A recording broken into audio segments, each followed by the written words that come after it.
Subhanallah, wallahi dahsyat. Saya tidak bisa cerita apa lagi. Mau cerita apa lagi? Wallahi dahsyat. Saya tidak pernah istiqamah mengamalkan doa seperti ini. Alhamdulillah, selalu terkabul. Bahkan nyata Allah kasih.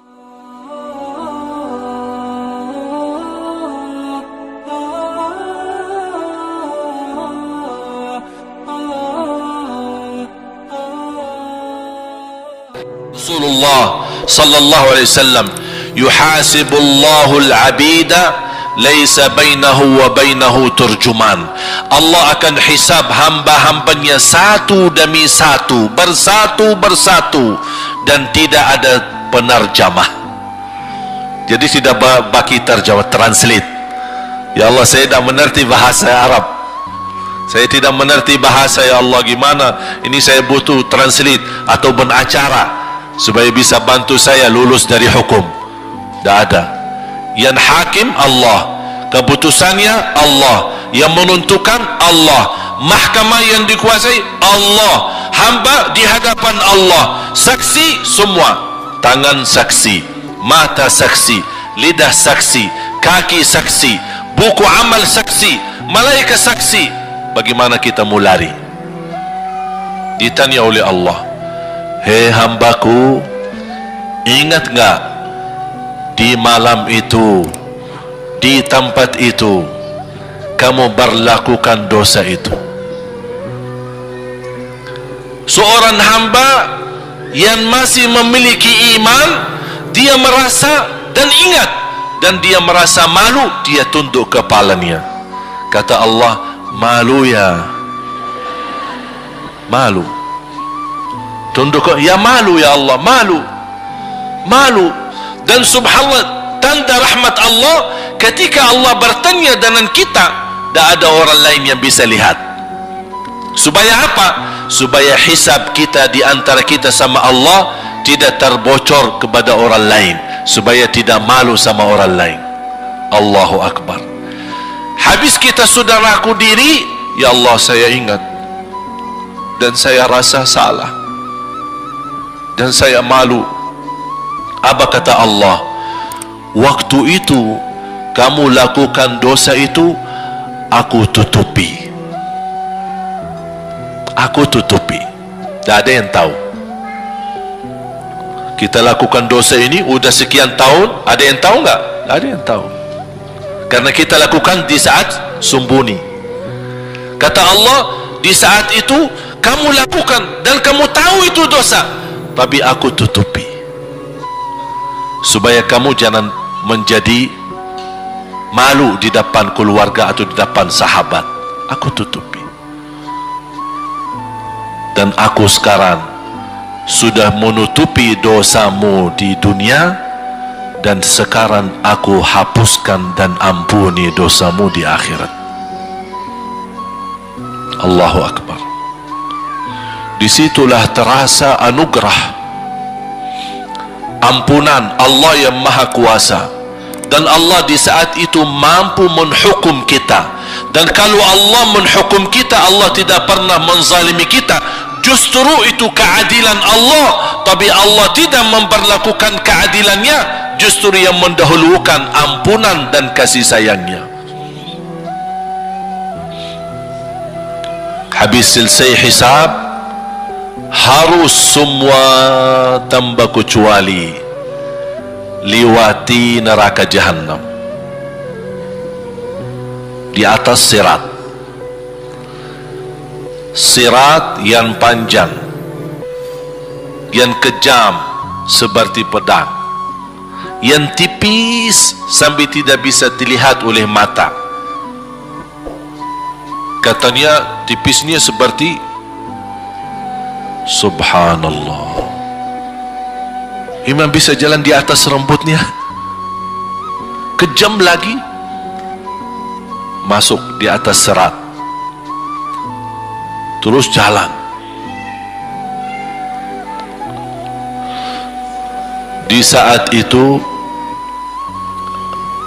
ada doa, yang menyelamatkan kita sampai menuju surga, Nabi Muhammad sallallahu alaihi wasallam. Dia sudah duluan. Kalau Sayyidina Abu Bakar perjalanan di atas sirat disebutkan 100 tahun, tapi Sayyidina Abu Bakar satu langkah di atas sirat, langkah kedua di depan pintu surga. Dahsyat. Ini Sayyidina Abu Bakar seperti itu. Bagaimana Rasul? Rasul sudah menunggu di depan. Mulai manusia satu persatu jalan di atas sirat, dan Rasul di saat itu sibuk berdoa, Allahumma sallim sallim, ya Allah selamatkan umatku, ummati ummati, ummati ummati, sampai mereka terselesai. Sampai di situ saja. Sebelum masuk surga ada berita gembira untuk umatnya Nabi Muhammad sallallahu alaihi wasallam. Tidak boleh ada yang masuk surga, harus berjumpa dengan beliau dulu, tatap muka, dan disediain minum yang disebut air Al-Kautsar, dan di situ banyak gelas. Tinggal kita ambil gelas dan minum. Begitu kita mau ambil gelas dan minum, datang Rasul, jangan kamu minum langsung dari tanganku sendiri. Barang siapa yang minum dari tanganku tidak akan haus selama-lamanya. Allahu Akbar. Di situ terasa kemuliaan. Begitu kebahagiaan kita bertemu dengan Nabi Muhammad dan bisa langsung minum dari tangan Nabi Muhammad sallallahu alaihi wasallam. Bukan hanya begitu saja, bahkan Nabi Muhammad memegang tangan kita, mengajak kita masuk 8 pintu surga. Ada 8 pintu. Rasul bersabda, satu pintu luasnya seperti antara langit dan bumi. Satu pintu antara langit dan bumi luasnya. Dan kata Rasulullah, di saat itu akan manusia gesa-gesaan untuk masuk surga. Itu tanda apa? Banyak yang akan masuk. Mudah-mudahan kita terhitung dari yang banyak. Begitu ahli surga masuk, kira-kira Rasul berhenti? Ahli surga sudah masuk, sudah aman? Tidak. Rasul balik lagi, keluar dan menuju dari langkah sirat yang pertama, melihat ada enggak ternyata ada di antara umatnya yang tersisa, yang dosanya terlalu banyak, gesa-gesaan di jalan, merangkak di jalan sampai jatuh di dalam neraka. Rasul mana mereka? Masuk ke neraka. Kata Allah subhanahu wa ta'ala melihat keadaan Nabi Muhammad SAW, apa yang dibutuhkan lagi? Kata Rasul, ya Allah, saya tidak akan puas masuk surga sampai hamba-hambamu yang ada di neraka, umatku, diselamatkan. Allah subhanahu wa ta'ala mengizinkan Nabi Muhammad keluarkan dari neraka. Dia keluarkan. Sudah cukup ya Nabi Muhammad? Tidak cukup ya Allah, masih ada lagi. Diambil lagi, dikeluarkan, diambil lagi, dikeluarkan.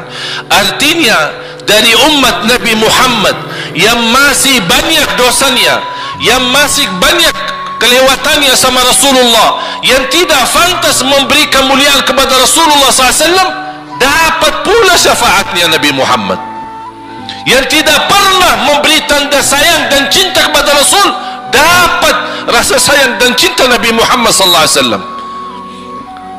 Sambil kata malaikat Jibril, demi Allah saya melihat Nabi Muhammad mengambil manusia dari neraka Jahannam, diselamatkan dari siksa dan membawa mereka ke surga. Kata malaikat Jibril, sambil aku kira tidak ada lagi yang tersisa di neraka Jahannam, saking banyaknya yang dikeluarkan oleh Rasul. Itu syafaat Rasul sallallahu alaihi wasallam. Oleh karena itu jamaah sekalian, ini yang saya ceritakan. Saya mohon kalau anda lagi bersalawat, ingat itu semua.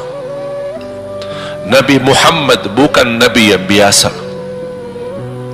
Nabi Muhammad adalah Nabi yang penolong kita nanti di hari kiamat. Seandainya kita masuk neraka Jahannam, masih ada harapan kita dapat syafaat Nabi Muhammad sallallahu.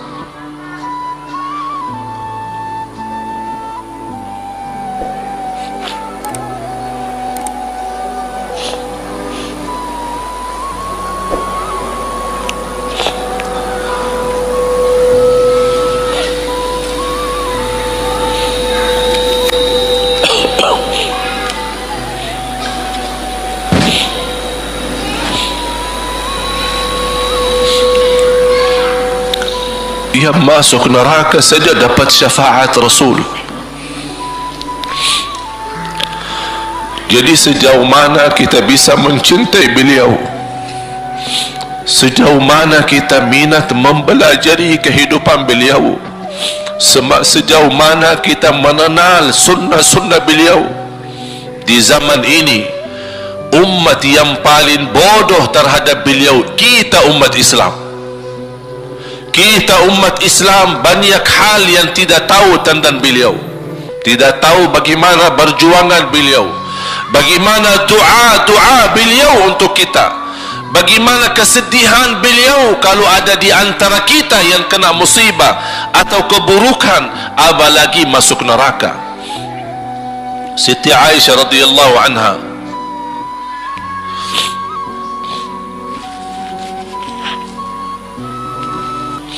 Siti Aisyah radhiyallahu anha pernah minta sama Rasul doa. Ya Rasulullah, tolong doakan saya. Rasul mendoakan, Allahumma ighfir li Aisyah ma taqaddama min dhanbiha wa ma ta'akhkhar, ma qaddamat wa ma akharat, wa ma asarrat wa ma a'lanat. Ya Allah, ampunilah dosa-dosa istriku Aisyah, dosa yang lama, dosa yang baru, dosa yang terang-terangan maupun dosa yang tersembunyi. Siti Aisyah mengaminkan doa Nabi Muhammad dan menangis dan bangga dan senang. Saking senangnya, saking bahagianya, dia tertawa sambil Rasul melihat Siti Aisyah. Senang wahai Aisyah? Apakah kamu senang dengan doaku? Kata Siti Aisyah, bagaimanakah aku tidak senang? Aku justru merasa bahagia dengan doamu untukku ya Rasulullah. Apa kata Rasul? Ketahuilah wahai Aisyah, ketahuilah doaku yang baru ini untukmu, itulah selalu doaku untuk umatku di setiap salat. Itu doa Nabi kita buat kita.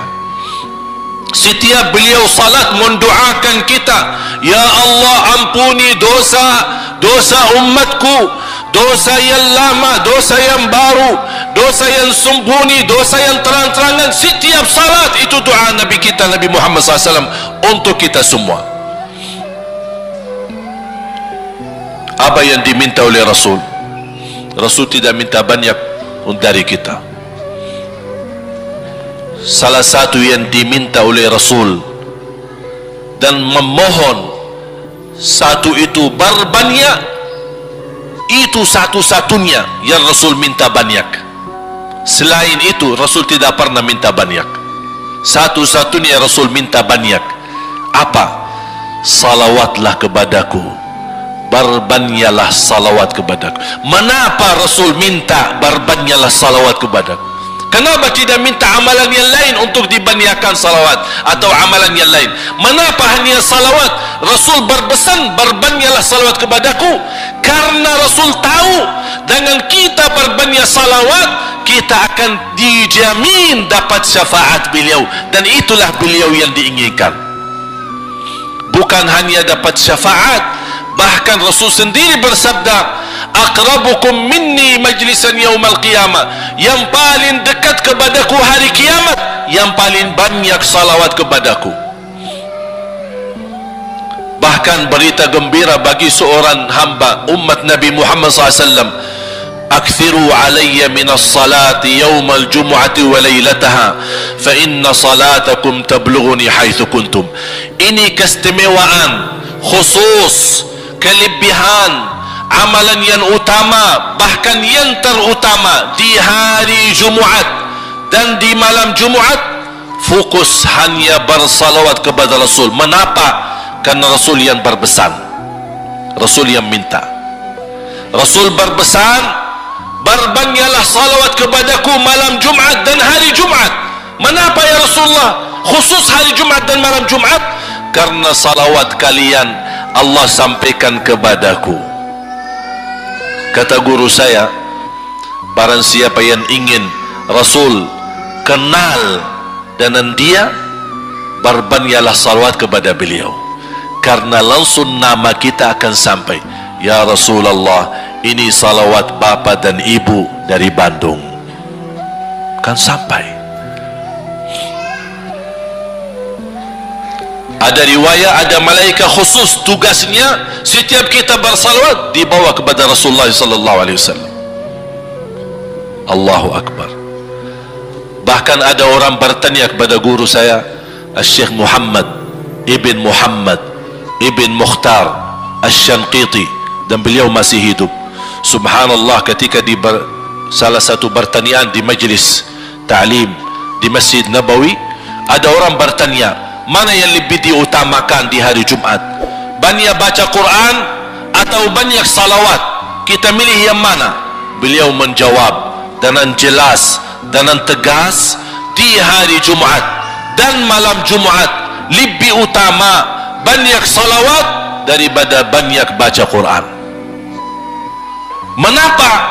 Karena kata beliau, karena itulah permintaan Rasul sendiri, berbanyaklah salawat kepadaku di hari Jumat dan di malam Jumat.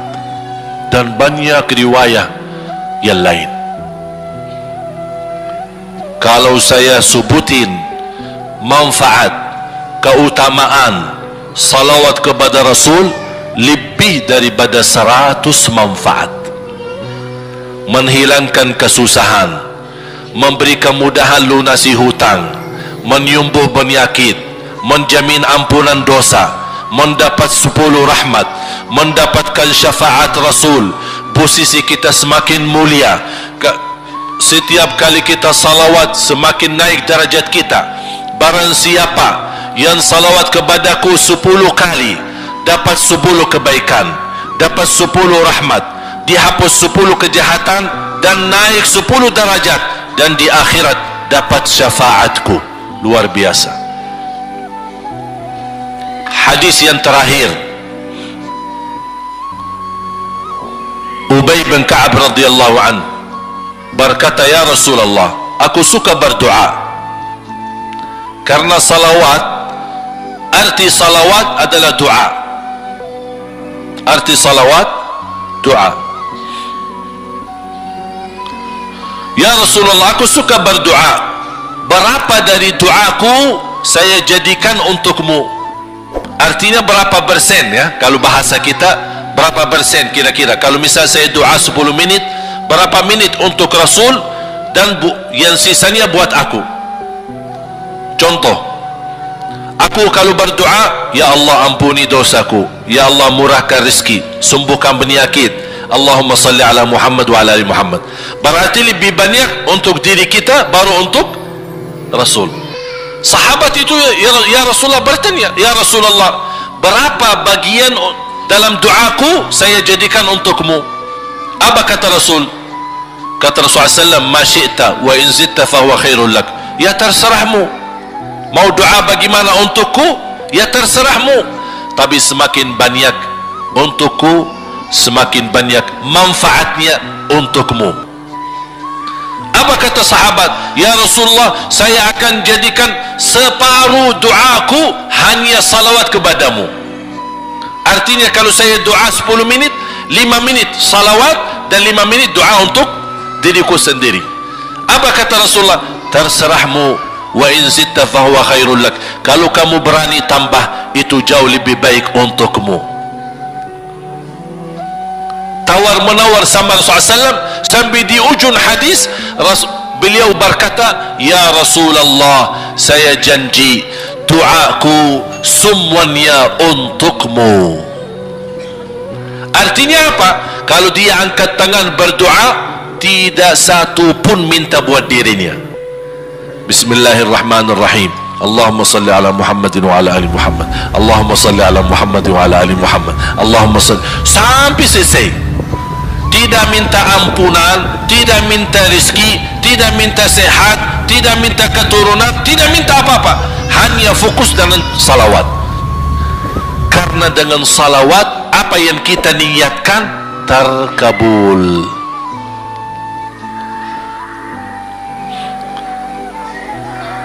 Saya dapat dari guru saya, nanti saya akan ceritakan bagaimana cara berdoa. Kata sahabat, ya Rasulullah, saya akan jadikan doaku hanya salawat kepadamu. Apa jawab Rasulullah SAW? Idzan taf'al yukfa hammuk wa yughfaru dhanbuk wa tuqda hajatuk. Kalau kamu lakukan hanya doamu, hanya salawat kepadaku, akan dihilangkan segala kesusahan, diampuni segala dosa, dan dikabulkan segala hajat. Kata ulama, apa yang diharapkan oleh manusia? Hidup di dunia tambah susah dan hidup di akhirat tambah dosa. Betul? Itulah kita dapat dengan salawat kepada Nabi Muhammad SAW. Berdoa, ketika anda berdoa, contohnya seperti ini. Setiap anda berdoa, biasa mulai dalam bismillah dan memuji Allah Subhanahu wa ta'ala. Cukup satu kata memuji Allah dalam segala pujian, alhamdulillahi rabbil alamin. Segala puji bagi Allah. Ini mewakili semua pujian yang lain. Asmaul husna, segala sifat agung, segala kemuliaan diwakili oleh satu kata, alhamdulillahi rabbil alamin. Kata sederhana, kata tidak terlalu panjang, tapi maknanya sangat luas. Oleh karena itu boleh diulangi berkali-kali, alhamdulillahi rabbil alamin, alhamdulillah, sampai benar-benar merasa di hati. Karena ini ucapan mewakili segala pujian yang kita ingin sampaikan kepada Allah. Karena ada pujian yang kita ingat, ada pujian kata-kata yang kita tidak hafal. Dan alhamdulillahi rabbil alamin mewakili segala pujian kepada Allah Subhanahu wa ta'ala. Kemudian bersalawat, Allahumma salli ala Muhammadin wa ala ali Muhammad kama sallaita ala Ibrahim wa ala ali Ibrahim innaka Hamidum Majid. Silahkan doa, ya Allah, ampunilah dosaku. Allahumma salli ala Muhammadin wa ala ali Muhammad. Ya Allah, sembuhkan penyakitku. Allahumma salli ala Muhammadin wa ala ali Muhammad. Ya Allah, berikan kepada aku anak yang salih salihah. Allahumma salli ala Muhammadin wa ala ali Muhammad. Jadi setiap langkah doa diawali dan diakhiri salawat. Faham? Subhanallah, wallahi dahsyat. Saya tidak bisa cerita apa lagi. Mau cerita apa lagi? Wallahi dahsyat. Saya tidak pernah istiqamah mengamalkan doa seperti ini. Alhamdulillah, selalu terkabul. Bahkan nyata Allah kasih, udah selesai. Wallahi jamaah sekalian, salawat kepada Nabi Muhammad bukan budaya, bukan kebiasaan, tapi amalan yang sangat manfaat buat keselamatan kita, kebahagiaan kita di dunia maupun di akhirat. Bahkan keselamatan buat anak kita, salawat kepada Nabi Muhammad SAW. Terakhir sekali lagi, ketika anda bersalawat, apa yang saya cerita tadi tolong dihadirkan dalam fikiran. Siapa Nabi Muhammad itu? Nabi Muhammad penolong kita di hari kiamat. Nabi Muhammad yang membawa syafaat untuk kita. Nabi Muhammad yang menunggu kita di surga. Nabi Muhammad yang membela kita di saat kita berdiri di hadapan Allah. Nabi Muhammad yang akan membantu mendoakan kita saat jalan di atas sirat. Nabi Muhammad yang mendampingi kita nanti ketika kita minum dari air Al-Kautsar. Nabi Muhammad yang menemani kita masuk ke dalam surga. Nabi Muhammad yang tidak pernah lupa sama kita. Makanya ketika anda bersalawat dan membawa perasaan dan membawa penghayatan ini, insya-Allah jemaah sekalian akan terasa, ya Allah, ternyata indahnya salawat kepada Rasul. Karena sudah kontak di hati. Apalagi kalau anda begitu salawat dan salam, Rasul jawab. Rasul jawab kita, Waalaikumsalam ibu. Tapi cuma kita tidak dengar. Dia dengar salawat kita, dia dengar salam kita, tapi kita tidak mendengar jawab beliau. Allahu Akbar. Wallahi kalau bisa kita rasakan, wallahi ibu bapak akan sendiri menangis tanpa merasa. Sendiri, kok tiba-tiba nangis, kok tiba-tiba kok tidak bisa tahan diri. Karena Nabi Muhammad itulah yang semestinya sudah menguasai hati kita, sudah ada di hati kita, sudah mempenuhi rasa cinta di dalam hati kita. Makanya kata Rasulullah, tidak sempurna iman seorang sampai dia mencintaiku lebih dari ibunya, lebih dari bapaknya, lebih dari anaknya, lebih dari hartanya, bahkan lebih dari dirinya sendiri. Baru sempurna imannya. Bagaimana kita bisa mencapai kesempurnaan iman seperti ini?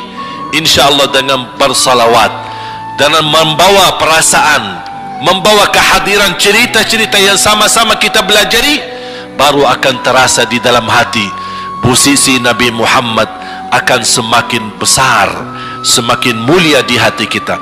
InsyaAllah semakin mulia di hati kita, InsyaAllah akan semakin semangat beribadah, semakin semangat mendekati, semakin semangat mempelajari, dan semakin InsyaAllah menjadi baik di mata Allah dan InsyaAllah baik di mata manusia. Amin ya Rabbal Alamin.